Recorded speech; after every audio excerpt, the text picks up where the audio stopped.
Rebels BJP ನಾಯಕರ ಜೊತೆ ಕೇಂದ್ರ ಸಚಿವ ಪ್ರಹ್ಲಾದ್ ಜೋಶಿ ಸಭೆ ನಡೆಸಿದ್ದಾರೆ ಎನ್ನುವ ವಿಚಾರ ಇದೆಯಲ್ಲ, ಈ ವಿಚಾರದ ಬಗ್ಗೆ ಮಾತನಾಡಿದ್ದಾರೆ ಯಡಿಯೂರಪ್ಪ. ಕೇಂದ್ರ ಸಚಿವ ಪ್ರಹ್ಲಾದ್ ಜೋಶಿ ಪ್ರಯತ್ನ ಸ್ವಾಗತಾರ್ಹ ಅಂತ ಹೇಳಿದ್ದಾರೆ.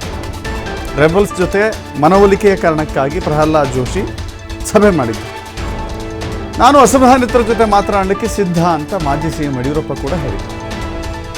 ನಾನು ಪ್ರತಿನಿತ್ಯ ಬಿಜೆಪಿ ಕಚೇರಿಗೆ ಬರ್ತೇನೆ, ವಾರಕ್ಕೊಮ್ಮೆ ಜಿಲ್ಲೆಗಳಿಗೆ ಹೋಗ್ತೇನೆ, ಇದರಿಂದ ಅಭಿವೃದ್ಧಿ ಕೆಲಸಕ್ಕೂ ಕೂಡ ಅನುಕೂಲ ಅಂತ ಯಡಿಯೂರಪ್ಪ ಹೇಳಿದರು.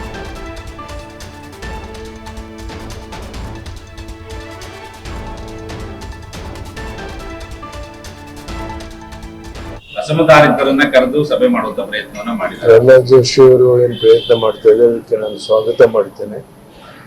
ಅಸಮಾಧಾನದಿಂದ ಯಾರೇ ಇದ್ರು ಸಹ ಅವ್ರ ಜೊತೆ ಮಾತನಾಡಕ್ಕೆ ನಾನು ಸಿದ್ಧ ಇದ್ದೇನೆ. ನಾನು ನಿರ್ಧಾರ ಮಾಡಿದ್ದೇನೆ, ಆದಷ್ಟು ಪ್ರತಿನಿತ್ಯ ಬೆಳಗ್ಗೆ ಬಿಜೆಪಿ ಆಫೀಸಿಗೆ ಬಂದು ಮಧ್ಯಾಹ್ನದವರೆಗೆ ಇದ್ದು ನಂತರ ವಾರಕ್ಕೆ ಒಂದೆರಡು ಜಿಲ್ಲೆಗಳಿಗೆ ಹೋಗಿ ಬರಬೇಕು ಅಂತ ತೀರ್ಮಾನ ಮಾಡಿದ್ದೇನೆ. ಹೀಗಾಗಿ ಎಲ್ಲ ಕಡೆ ಓಡಾಟ ಮಾಡೋದ್ರಿಂದ ಅಲ್ಲಿ ನಮ್ಮ ಕಾರ್ಯಕರ್ತರ ಸಮಸ್ಯೆಗಳು ಬಗೆಹರಿಯುತ್ತೆ, ಅಭಿವೃದ್ಧಿ ಕಾರ್ಯಕರ್ತರ ಗಮನ ಕೊಟ್ಟಂಗಾಗುತ್ತೆ. ಈ ಕೆಲಸವನ್ನು ಮಾಡಬೇಕು ಅಂತ ನಿರ್ಧಾರ ಮಾಡಿದ್ದೇನೆ. ಸಾಧ್ಯವಾದಷ್ಟು ಮಟ್ಟಿಗೆ ನಾನು ಊರಲ್ಲಿ ಇದ್ದಾಗ ಪ್ರತಿನಿತ್ಯ ಬೆಳಗ್ಗೆ ಬಂದು ಮಧ್ಯಾಹ್ನದವರೆಗೆ ಇಲ್ಲಿ ಆಫೀಸಲ್ಲಿ ಇರಬೇಕು ಅಂತ ತೀರ್ಮಾನ ಮಾಡಿದ್ದೇನೆ.